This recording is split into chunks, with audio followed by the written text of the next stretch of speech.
Merdeka Day, sir, how do you rate the racial relationships in this country?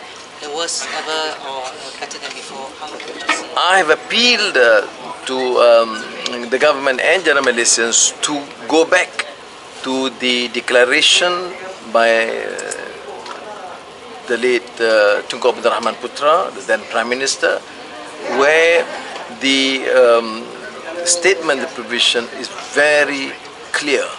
Issue of justice, of equality, of independence for all Malaysians. And now the contentious issue is the resurfacing, or in fact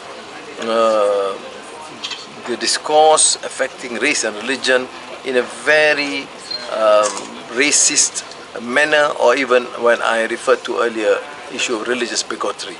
And I think it's time that the young Malaysians read the Independence Declaration and see that these ideals promoted by the father of independence, by our fathers and mothers at that time, is not well appreciated, particularly by those in government these days. And I think if you want truly to appreciate the meaning and significance of independence and Merdeka, then you must understand the spirit of independence.